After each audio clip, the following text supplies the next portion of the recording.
entonar himnos a tu nombre. Gracias, oh Dios.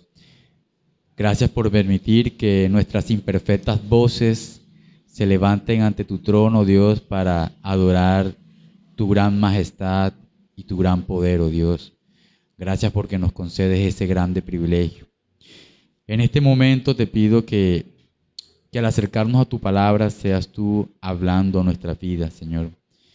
Que seas tú, Señor, con esta palabra que hemos de escuchar, que tú nos vivifiques y nos hables, oh Dios. Que podamos ser consolados, exhortados y edificados por medio de ella. Te lo pedimos, Señor, en el nombre de Jesucristo. Te damos gracias. Amén. Puede tomar asiento, querido hermano.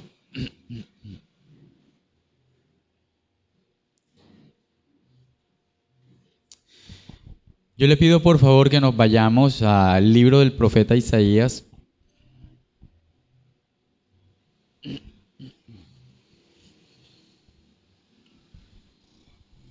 Vayamos al libro del profeta Isaías.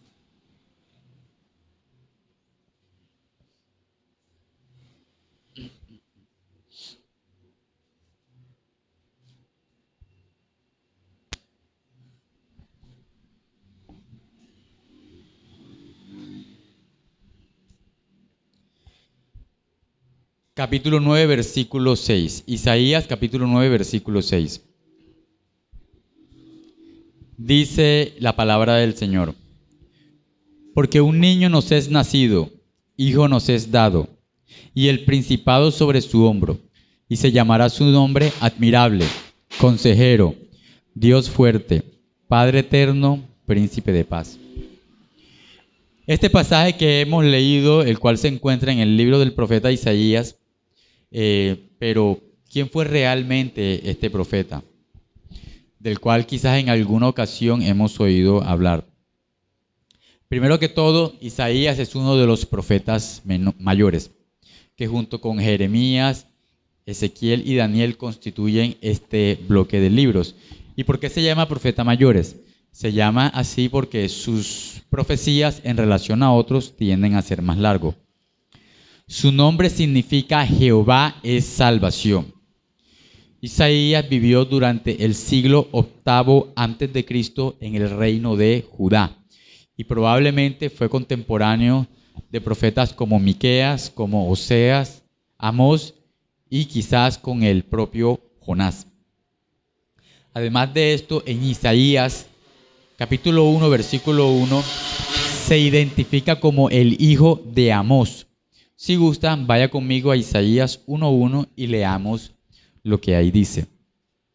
Dice: visión de Isaías, hijo de Amós, la cual vio acerca de Judá y Jerusalén en días de Usías, Jotam, Acaz y Ezequías, reyes de Judá. La tradición dice que Amós, que no es el mismo profeta menor que aparece en la Biblia, era hermano del rey Amasías. Si esto es así, si el padre de Isaías era hermano del rey Amasías, significa que Isaías era primo del rey Usías. Usías fue uno de los reyes más importantes y longevos que tuvo el reino de Judá, obviamente después de David y Salomón. También podríamos decir que perteneció a una familia muy influyente de Jerusalén y en cierta forma esto le permitió tener acceso a una muy buena educación. Pero mis amados, como todo buen profeta que es fiel a la palabra del Señor, su mensaje no halló cabida entre sus oyentes y fue asesinado. Su martirio no aparece registrado en el libro que lleva su nombre, pero se cree que tuvo lugar durante el reinado del rey Manasés. El mensaje de Isaías tiene que ver con un llamado a volverse al Señor en arrepentimiento y también de una amenaza de juicio y castigo de no ser así. Este clamor profético a toda nación es adornado con pasajes como el que acabamos de leer, donde se nos habla de que un hijo se nos es dado y el principado sobre su hombro. Pasajes que hablan acerca del advenimiento del Mesías como Salvador.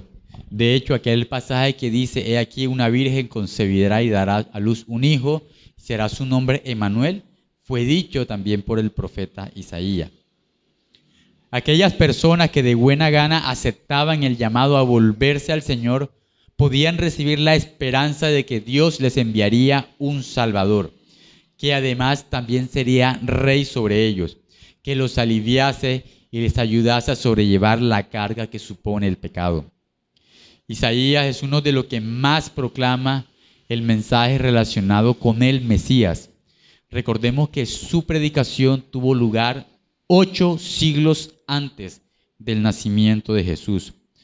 Por esta razón, al mensaje del profeta fácilmente se le puede llamar como el Evangelio del Antiguo Testamento, ya que Cristo es presentado como la esperanza de una nación.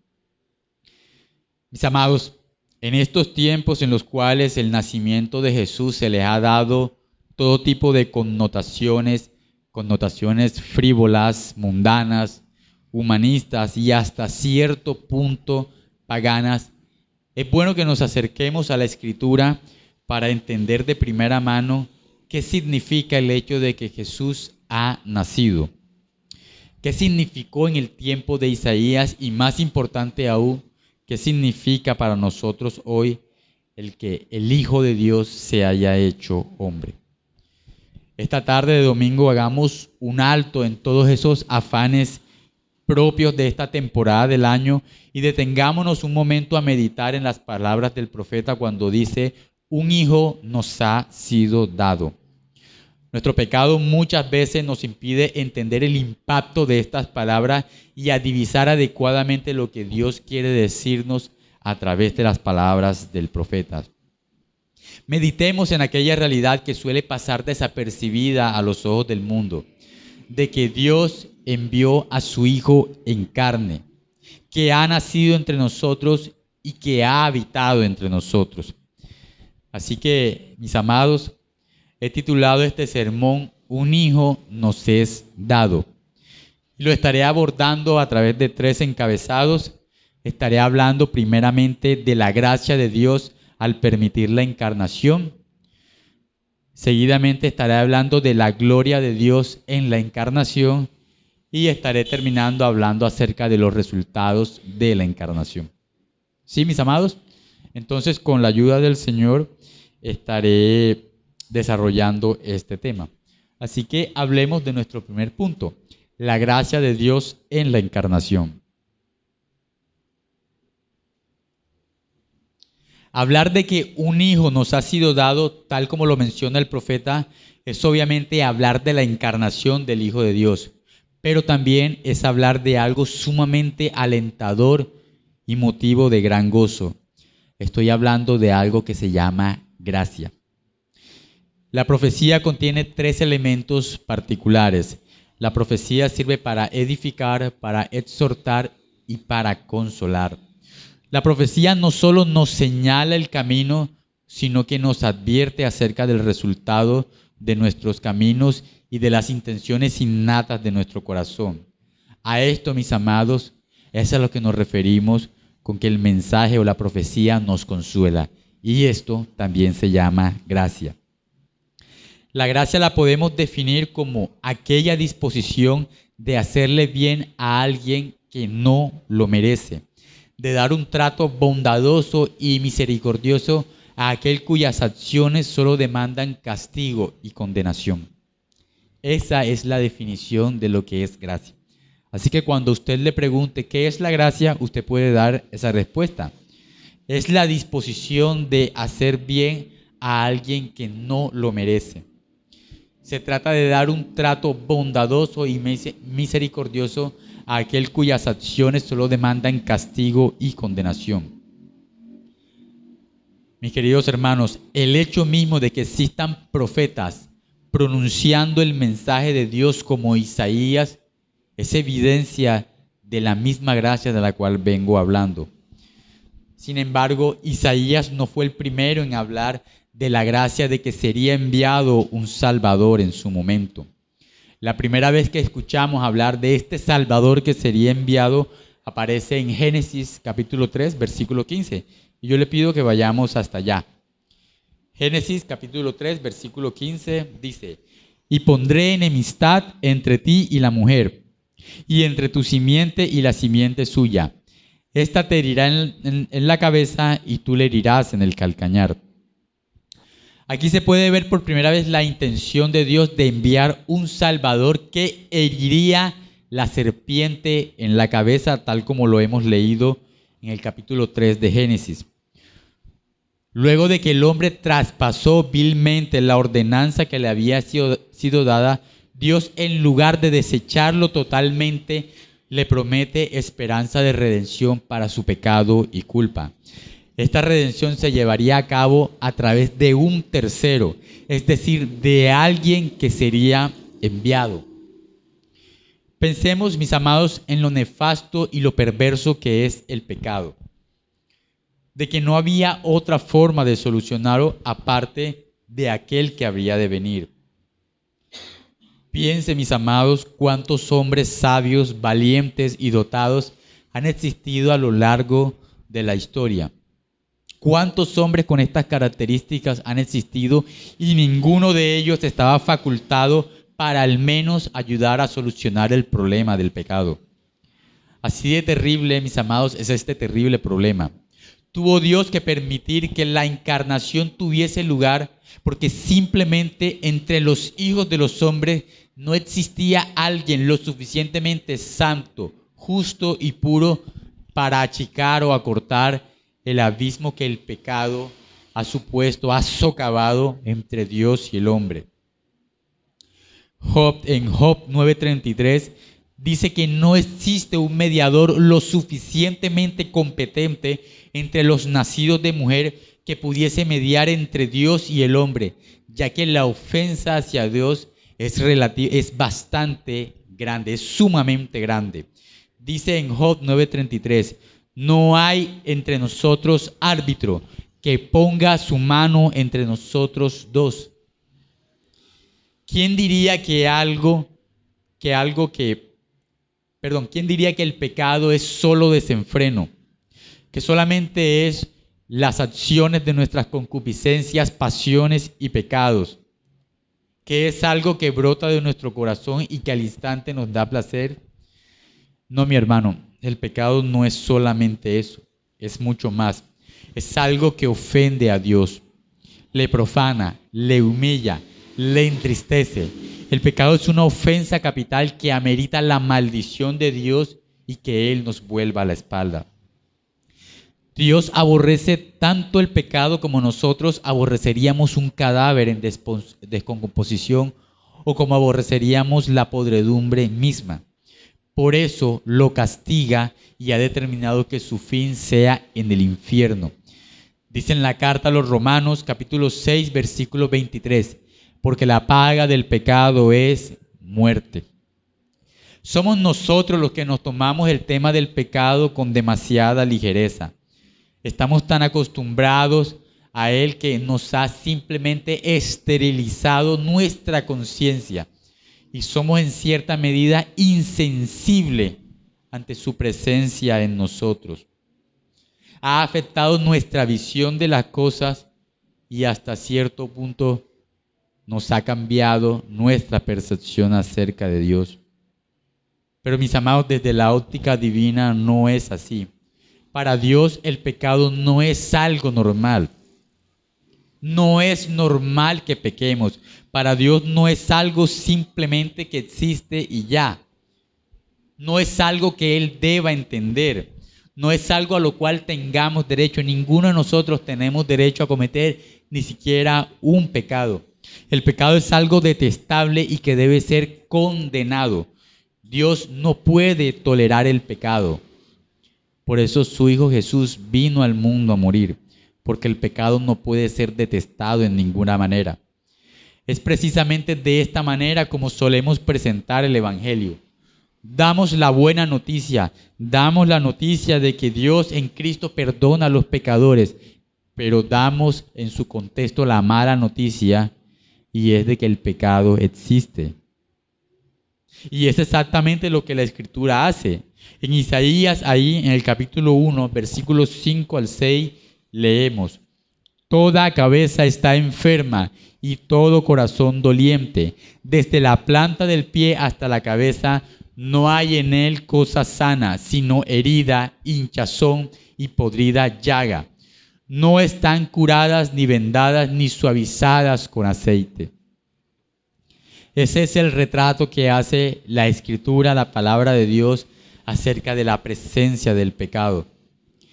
Es por eso, mis amados, que las palabras de Isaías, en el verso que leímos al inicio, deben verse como el diagnóstico de aquel médico que luego de hacer un análisis riguroso de la enfermedad y de concluir perfectamente cuál es la cura para la misma, voluntariamente, en amor, decide proveer dicha cura para todos aquellos que las necesitan.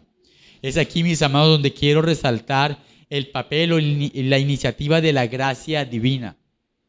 Si la única solución a nuestra bancarrota espiritual era la encarnación del Hijo de Dios y no había otra forma, entonces Dios soberanamente pudo dictaminar que no la permitiría, que no tendría lugar la encarnación del Hijo de Dios y dejarnos en esa condición.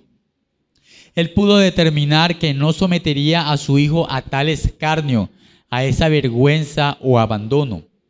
Pero las palabras del profeta llegan en ese momento en el cual Dios, por medio de él, dice a toda nación y a todo aquel que escucha que la medicina para el pecado, que era su Hijo, estaba disponible, que en el justo momento llegaría y que mientras tanto podrían depositar toda su confianza en que Él en algún momento les curaría, en el momento justo.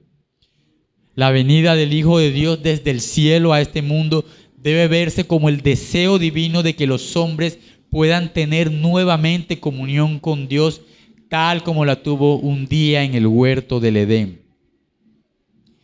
Un escritor llamado C.S. Lewis dijo lo siguiente: el Hijo de Dios se hizo hombre para que los hombres pudieran ser hijos de Dios. De hecho, mis amados, el título El Hijo del Hombre es uno de los títulos preferidos utilizados por nuestro Señor en su ministerio público. El Hijo de Dios se inscribió en la historia humana porque era imposible que fuese al contrario. Era imposible que nosotros nos inscribiéramos en Dios. Fuese totalmente imposible. Y lo hizo, mis amados, para mostrarnos el camino de regreso al Padre. El abismo que generó el pecado es tan amplio y profundo que solo la iniciativa divina podría sortearlo.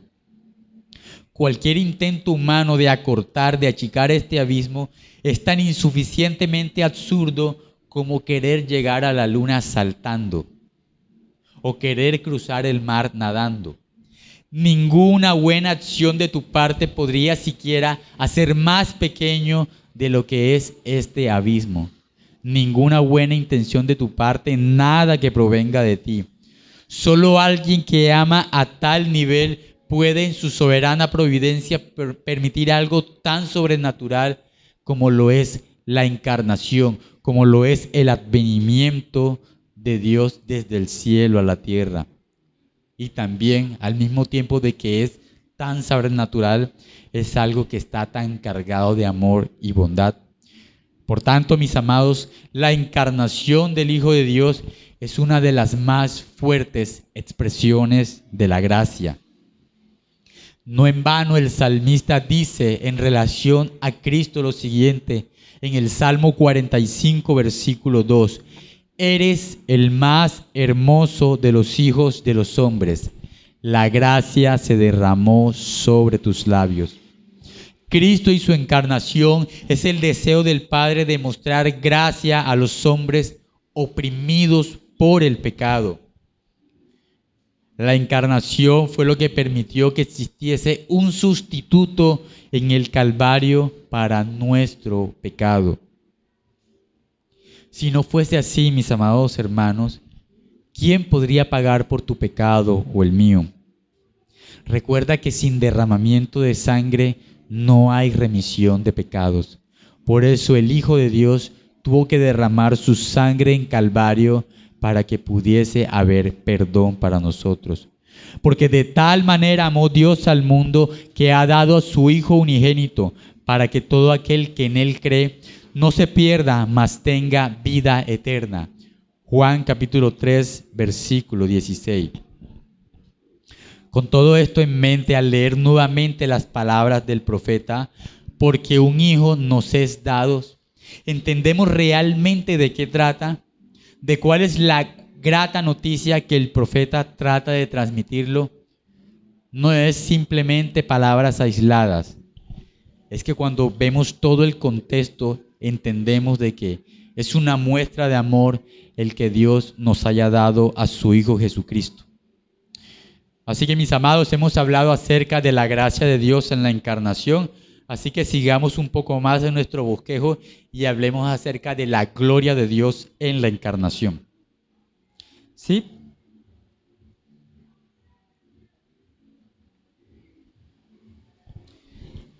Mis amados, en este punto estaremos hablando acerca de cómo la encarnación en sí misma es un acontecimiento que restaura la percepción de Dios en el hombre. Es algo que restaura esa naturaleza religiosa en él. El hombre fue creado con la capacidad de adorar, pero el hecho de que el hombre tenga una naturaleza religiosa no obliga a Dios a tener comunión con él. De hecho, un importante teólogo dice que el hecho de que Dios haya hecho al ojo con la capacidad de ver la luz y de disfrutar de todos esos matices de colores no obliga a Dios a crear la luz para que el ojo pueda disfrutarla. En el mismo sentido, el hecho de que el hombre pueda adorar no significa que Dios esté obligado a dejarse adorar por el hombre. Así que, mis amados, para entender de qué trata esto de que la naturaleza religiosa del hombre es restaurada, yo le invito a que vayamos nuevamente al pasaje de Isaías, capítulo 9, versículo 6, en su parte B.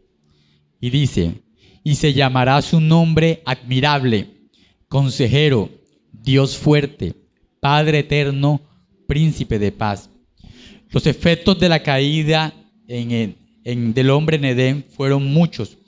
Uno de ellos es que la concepción, la percepción de Dios fue distorsionada. De hecho, esta es una de las razones que utiliza la serpiente para engañar al hombre, para instigarlo a que se rebele contra el mandamiento divino de no comer contra el árbol de la ciencia del bien y del mal. Al decirle que no moriría, sino que llegaría a un estado tal en el cual conocería el bien y el mal, tal como lo hace Dios mismo, hizo a Dios mentiroso y le vendió la idea de que Dios no quería que él alcanzara el conocimiento.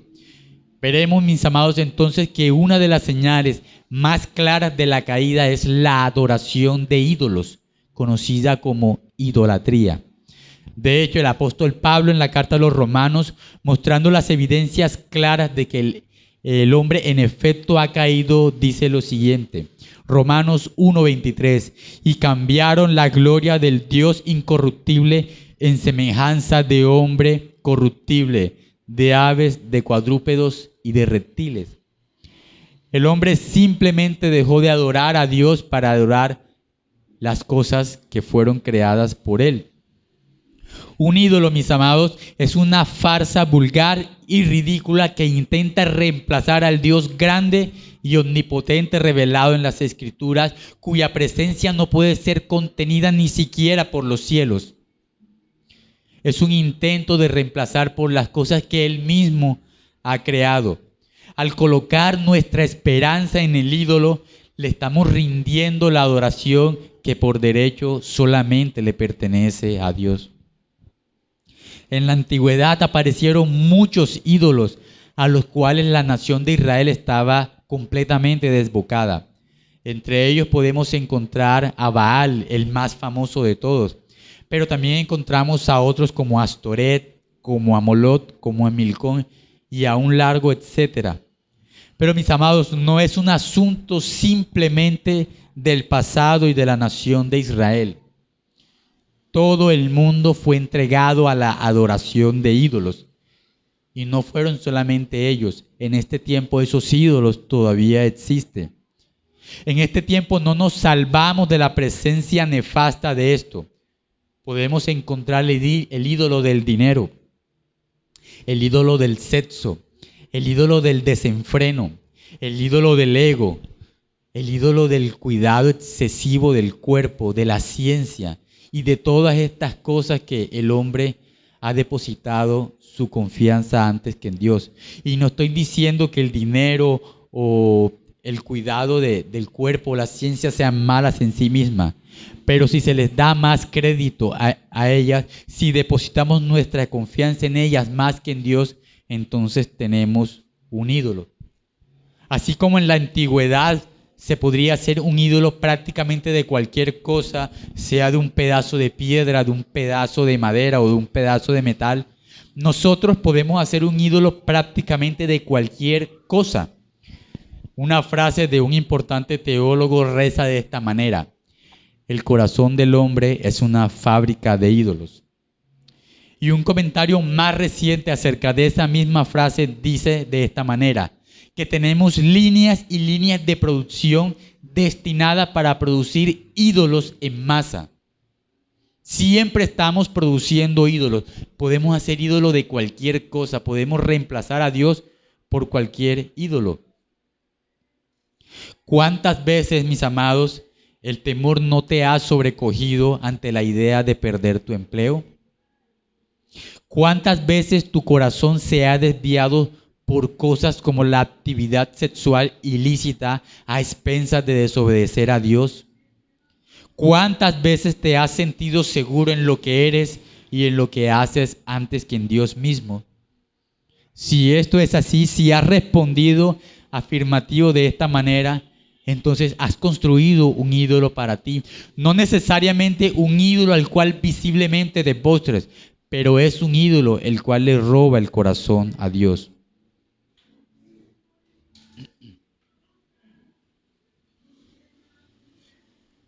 Con todo este panorama en mente, al volver a las palabras iniciales del profeta Isaías, podemos decir que mediante esto que está diciendo, mediante lo que dice acerca de este hijo que nos sería dado, intenta, mis amados, describir la gloria que tendría este santo ser que nacería y también su naturaleza divina, mostrando de esta manera la grandeza de Dios frente a lo que nosotros reconocemos como Dios con D minúscula, que son solo ídolos, dioses falsos.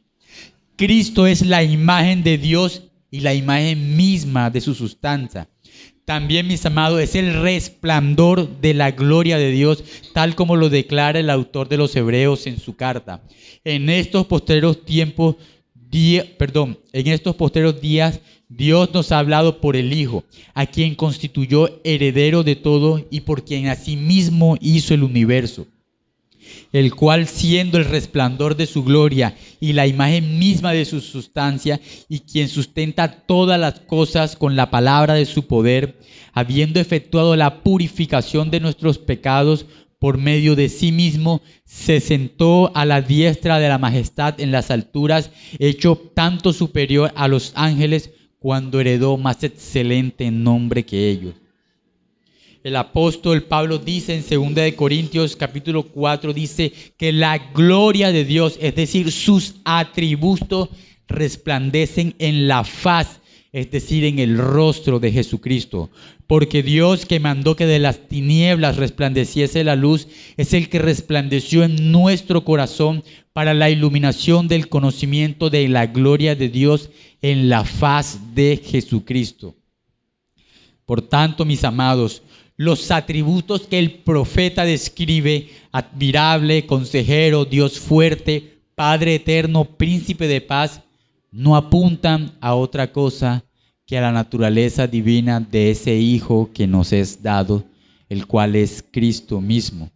No en vano el apóstol Juan dice en su evangelio: y aquel verbo fue hecho carne y habitó entre nosotros, y vimos su gloria, la gloria como del unigénito del Padre, lleno de gracia y de verdad. Mi querido hermano, lo maravilloso de este pasaje del evangelio de Juan es que la palabra que se utiliza para habitar en el original griego significa extender su tabernáculo o acampar. El verbo, la palabra de Dios, el logo de Dios, constituyó su tienda de campaña entre nosotros mismos para morar entre nosotros. Extendió su tabernáculo en medio de su pueblo para estar cerca de él. Si todas estas verdades del Evangelio no nos conmueven a confiar en Dios, no nos mueven a la santidad, entonces no sé qué podría hacerlo. Mis amados, este Hijo que nos es dado, del cual el profeta Isaías habla, es Dios mismo dado al hombre. La gloria de la encarnación de Cristo nos enseña que no necesitamos de un ídolo en el cual fijar nuestras esperanzas, sino en ver la gloria de Dios que resplandece en Él.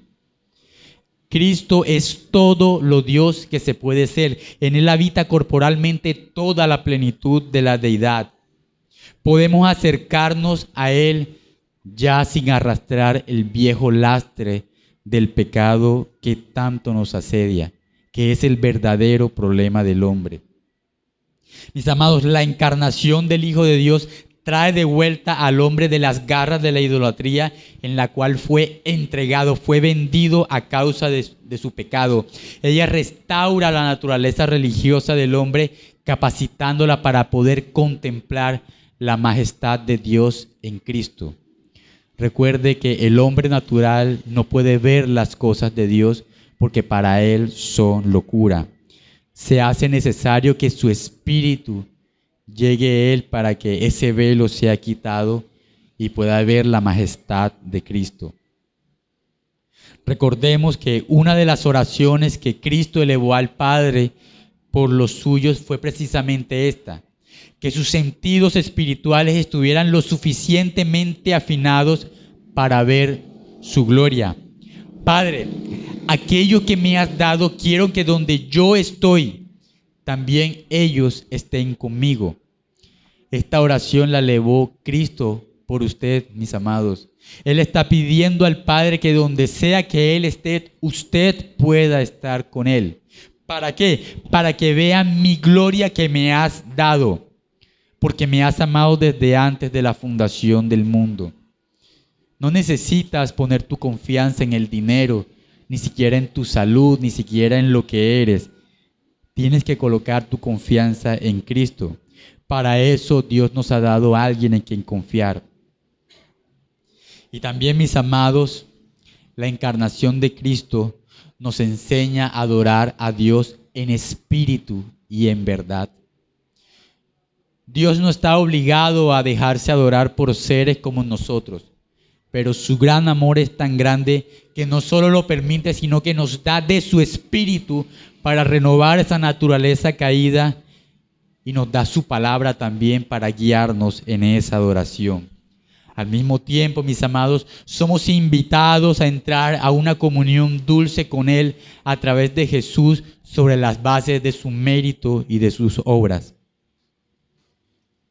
Mis amados, esta es la verdad del Evangelio. Esta es la verdad del Evangelio predicado por Isaías en su momento. Un hijo nos es dado. Mis amados, hemos hablado acerca de la gracia de Dios en la encarnación. Hemos hablado también acerca de la gloria de Dios al permitirla. Y ahora terminemos hablando acerca de los resultados de esta.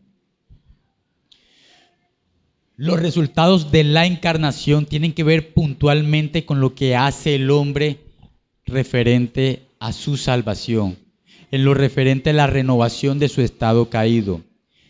Hemos visto de que no se trata de un hecho aislado o de un capricho divino, sino del deseo de mostrar gracia y de restaurar la naturaleza religiosa del hombre para que éste pueda adorarle conforme a la verdad. Pero también, mis amados, hace algo en su ser. No sé si lo hemos estudiado todavía, pero la doctrina de la representación federal mencionada nos enseña que para que nuestro pecado fuese sido expiado y perdonado, alguien semejante a nosotros tenía que padecer para alcanzar esa redención que tanto necesitábamos.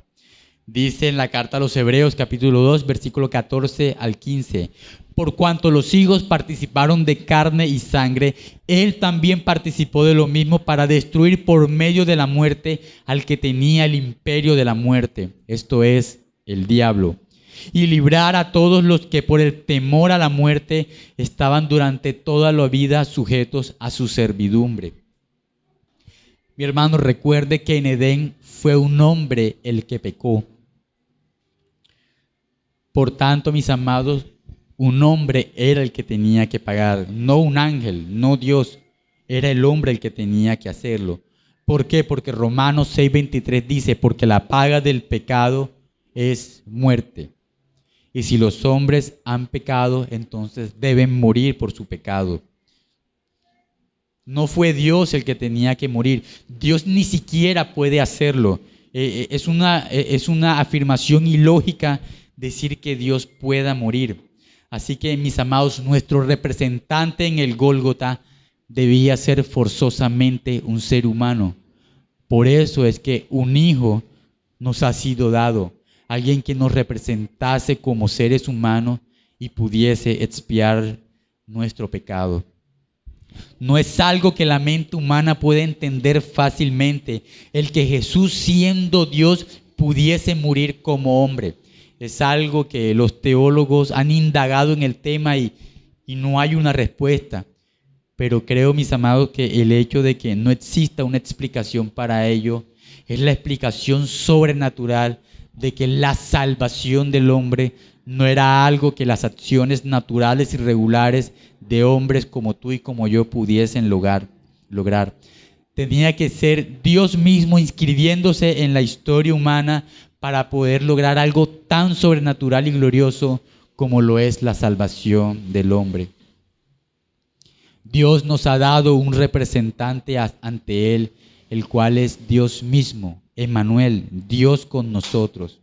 La encarnación del Hijo de Dios permite que la expiación del pecado del hombre pudiese tener lugar y que la justicia de Dios pudiese ser satisfecha. Así que lo que nuestra enfermedad de pecado demandaba, lo ha suplido Dios por medio de la encarnación de su Hijo Jesús. Por lo cual, mis amados, entrando al mundo, dice, sacrificio y ofrenda no quisiste, mas me preparaste un cuerpo. Holocausto y expiación por el pecado no te agradaron. Entonces dije, he aquí que vengo, oh Dios, para hacer tu voluntad, como en el rollo del libro está escrito de mí. Hebreos capítulo 10, versículos 5 al 7. Mi hermano, la encarnación de la deidad en un humilde hombre no es solamente el nacimiento de un ser humano más, es la vindicación de una raza caída, una raza maldita por estar destituida, expulsada de la gloria de Dios y condenada por su pecado. Es la derrota del postrer enemigo del hombre, el cual es la muerte. Cristo en su condición humana pudo vencerla, asegurando que aquellos que creen en Él no morirán para siempre. Si tú has creído en Cristo en este día, créeme, no morirás para siempre. Nunca morirás eternamente. Puede ser que la muerte física te visite, pero no estarás para siempre separado del Señor. Mis amados, Cristo a través de su encarnación le devuelve al hombre esa gloria que un día perdió el Edén, porque Él restaura todas las cosas. Mis amados, mi querido, es una motivación a que podamos celebrar el nacimiento del Hijo de Dios, no solo en esta época del año, sino en todo momento. No tenemos que esperar que llegue diciembre para celebrar que nos ha nacido un Salvador. Porque ciertamente nuestro Jesús se ha encarnado para llevar muchos hijos a la gloria. Mis amados, así como los ángeles cantaban ese día de que en la ciudad de David Él nos ha dado un Salvador, nosotros también podremos alegrarnos por ello. Y si tú hasta este día te has rendido ante su soberanía, si le has reconocido como tu Señor y Salvador, tienes motivos para alegrarte en el nacimiento del Salvador.